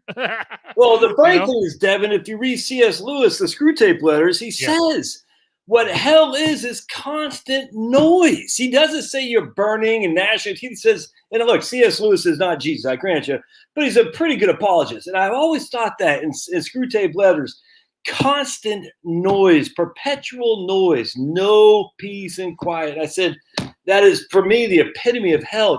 Can I just listen to my head for 2 seconds? And we have these things that don't make us smart, and yet I'm addicted to it just like everybody else. And it's all it does is perpetual rob you of God's trying to talk to you.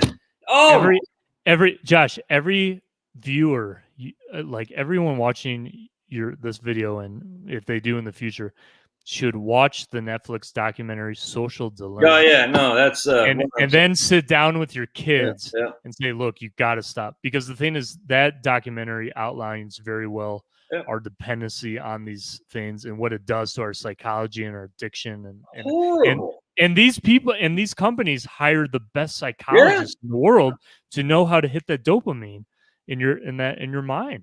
I did a video about a month ago, Devin, where I was listening. I don't know if you know who Bridget Fetisi is. She does the and she was interviewing this porn lady, and it was just sad, and not the porn lady herself, because that's her choice, do whatever she wants. But she has this OnlyFans thing, and she has, like, I presume men, but they're like addicted to her on this. Like, that is like this phone. And she was saying this. She was, it's sad. These people aren't on my OnlyFans so I can show my boobs. They're on it just so they can email me or text me, and I give them a sense of that they exist. And I said, and she was saying, this is horrible. This is pornography. And what it's doing is it's making relationships out of her as a real human being. Now, she was upset by it because, she's like, I'm a real human being. All they know me is this, porn star. But she goes, that's even worse now, because they see a relationship in the phone, and they don't even need me to show my boobs. They just need me to say you exist. And I said, it was worse than that. I said, man, this is horrible. And going back to what you said about the social dilemma, about they're literally rewiring your brain, and and pornography, the phones, these are all things that are in here. And for men, I don't know about women, but I do know men have an addiction tendency to pornography for sure. And we just kind of but it's not, it's something, it's evil, man. It's going back to C.S. Lewis. It's that constant noise that you can't escape. And that's why what's interesting about Rupert Sheldrake as well, like, I'm not sure if you're familiar with him, but he went to India many, many years ago, and he talked about his experience in India and how he became, closer to God and his own spiritual path and everything like that. And the thing is, what tends to happen, or the propensity to happen, especially in Western culture and civilization in our more modern era now, is that they make all these things very enticing, and the platform's enticing, because what it does psychologically is hit more of the filter, the frontal cortex part. So you stay within the psychology and in the lower, let's say, vibration of your way of being. The thing is, and if you go to, certain parts anywhere in the world, but like, I'm thinking about these parts that Rupert talked about in India and other places where they have literally nothing and spend most of the day praying, meditating, and whatever else. The thing is, they feel it, the energy there, Yes. and the way that they interact with each other is so powerful. Yeah. That people, like, they say in certain parts of India, especially, people will go to certain places and, and not just temples, but like certain communities and things like that. And people just start to weep and cry. Yeah. And they say, because they feel something. Yeah. They're like, why am I feeling like this? It's because the people around them are so heavily invested in their own internal, spiritual path. And they're spending a lot of time praying, meditating, things like that, that they give off, they emit a certain energy where people just, they change almost. Yes. There's weird cases, Josh, of people going to these places, even who have very terminal diseases and being cured, some months later. I don't know what that is. I'm not going to try to explain that. I'm not an expert in any capacity, but the thing is, and going back to what you been speaking about before as well, is like, if you invest in yourself, if you take the time to get to know yourself and build your own you really start to understand in a way that is within you, you're going to be unstoppable, because you're going to be unfiltered with a sense of love and joy and giving that no one else can provide for you. And they can't take it away. They can't take it away. 100%. You could be in Times Square, sitting in a chair, happy and, on your own, minding your own business, and you could see the craziest, riots or whatever happening around you and be, unswathed at all, It doesn't have to, and everyone, the Viktor Frankl stuff, and I like that, but it doesn't have to be sitting in a Holocaust, or, now I get there's some controversy with Viktor Frankl, but it doesn't have to be that. It just has to be your own war inside you. And if you, it's funny you said the Indian stuff, and I like, when I was growing up, I liked a lot of heavy metal and hardcore music, and the hardcore music, especially from New York, they went to this Krishna stuff, and a lot of this, I was like, what is going on? Is weird. And but anyway, some of those guys are still in that Indian movement. And I was listening to one guy was interviewed by Joe Rogan, and I was like, holy crap, that guy. And he's still knee deep. He's got 5 kids. He lives in upstate New York. And his name's Ray Capel. And I said, that guy, he's the way he says, the energy that exudes from this guy, because he's whatever the Hindu or was, I don't even know what it is, you know what I'm saying? But he came back, he went to India and he came back, he's all that. And but the positive energy that is exuded from that guy is addictive, man. It's like so alluring, and it's so, the energy of his lack of hate, like none. I mean, I'm sure he fights it, but you're sitting there thinking, this is how me as a Christian says Jesus wants us to be. And that's how you draw people in by, it's hard because it is. And Josh, I want to tell you something really interesting.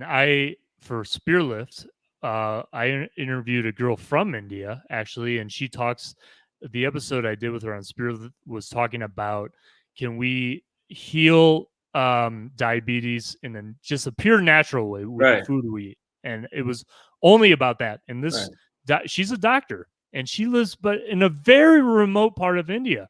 And the whole episode was about her talking about how a certain type of diet can cure diabetes. It was only about that, because I was intrigued. I was like, well, absolutely. I have no idea, but I asked her about it. And I think when I was speaking to her after the episode finished, I asked her, like, how is it that you and these people around you are so happy? Because I saw her grandma and I saw this person, after the episode around. I'm like, what's going on there? Because I just noticed it, and I will never forget what she said, Josh. She's like, if you want to be happy in this life, you have to empty everything out. I was like, what do you mean empty everything out? She's like, you can only find out what your meaning of life is, and she said, don't chase after meaning. There is no meaning. You just have to understand what it is to be, have a touch of God. Like, we can't fathom God, but a touch of God by emptying out. I'm like, you mean, what does that mean? She's like, no attachment. I was like, wow. So like it's not easy to like these can be just too esoterical or too like out there to comprehend. But I think I got what Oh, I really pondered what she was saying, but not and try not to do it in an analytical way, but really trying to almost feel what she meant from that and apply it to myself. And so I think for me it's just like having I'm trying to become my own best friend now, if that makes yeah, sense.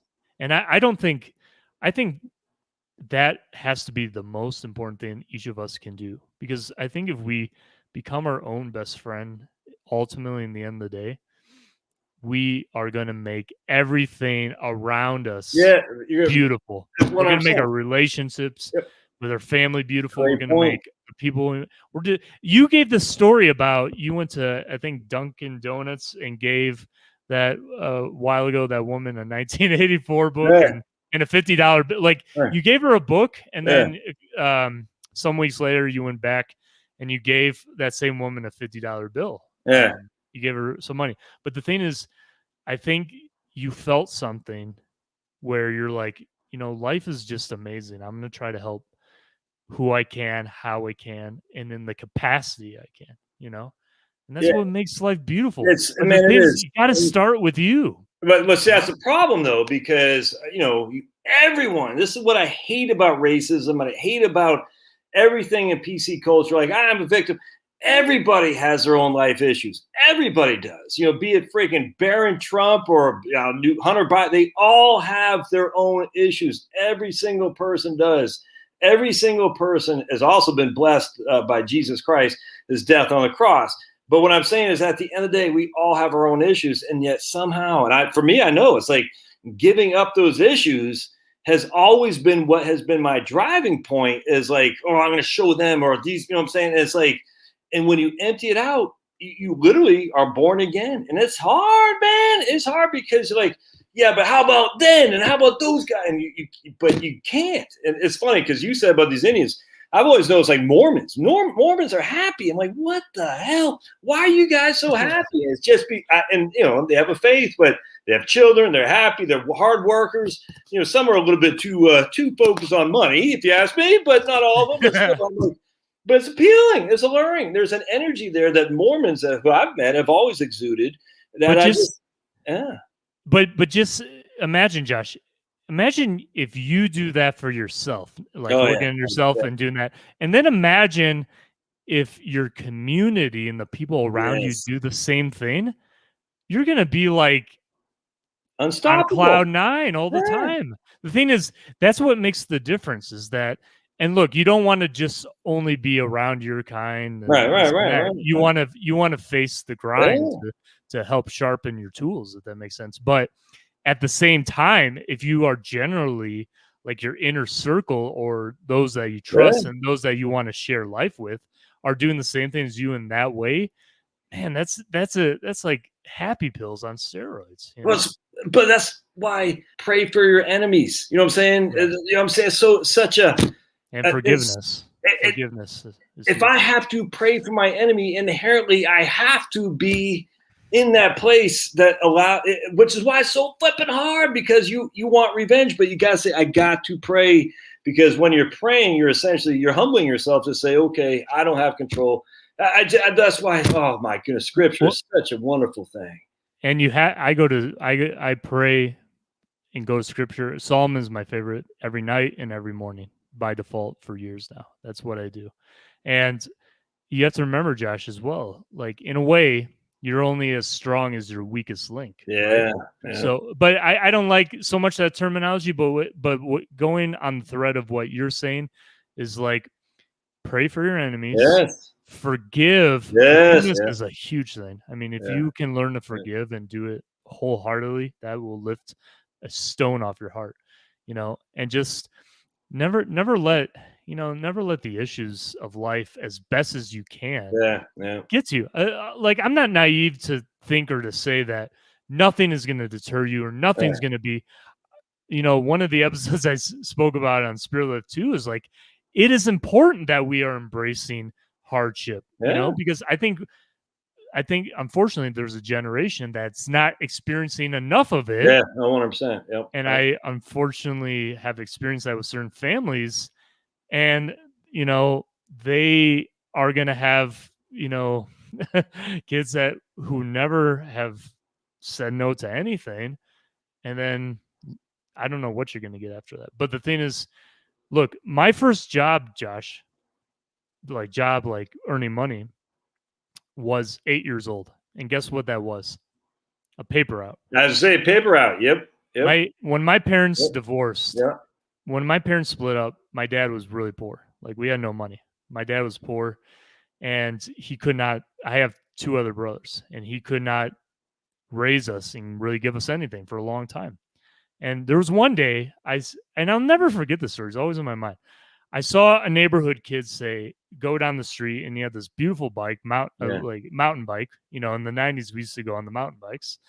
And I said to my dad, "I want that bike, please, Dad." My dad said, "No, shut up." I was like, "Oh, that's not nice to hear as an 8-year-old." And I said, "How can I get that?" Right? Because I do want that bike, but you're not going to give it to me. I don't even know where my mom is. She disappeared.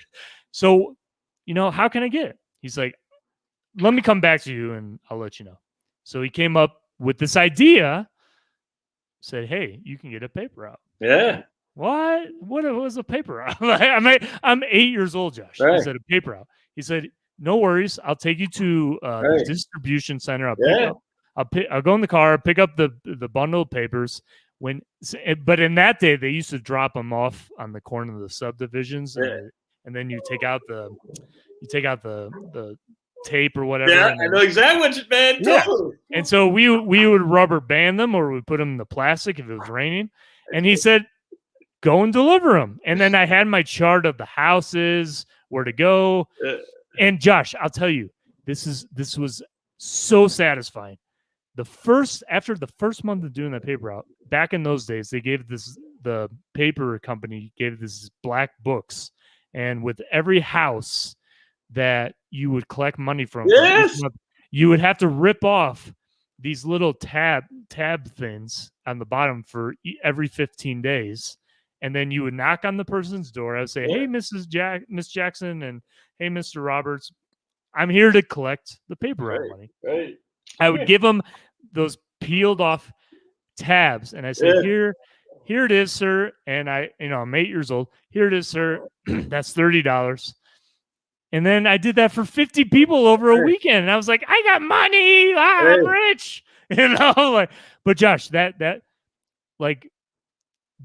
one thing my dad did for me and taught me, changed my life. 100%. Then I remember doing the collection. Oh man! And now there's no paper routes. I tell you, technology is a wonderful thing, but 8-year-old kids aren't working anymore, Devin, and that's bad. You know what I'm saying?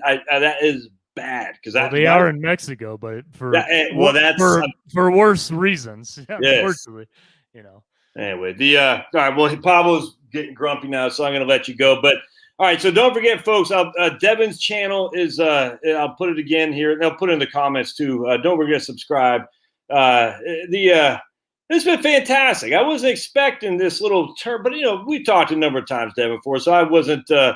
So, folks, we didn't have any kind of formal plan of action. I'd really never have a formal plan of action. It's always like, hey, hearing people's stories, but especially when it comes to stuff that's, people who are well thought, it's always interesting. Learning that about Hawkins is interesting because just the idea he had this whole get up that you never saw unless you saw it. You know what I'm saying? Like Stephen Hawking, you think, oh, but he had this whole thing, and just like, here's a guy, and all right, Pablo. But in that circumstance, Josh, I like, with all his quote unquote prestige and experience, I, in a way, just seeing him face to face like that, I almost just felt kind of bad because his body just in his face, he just looked.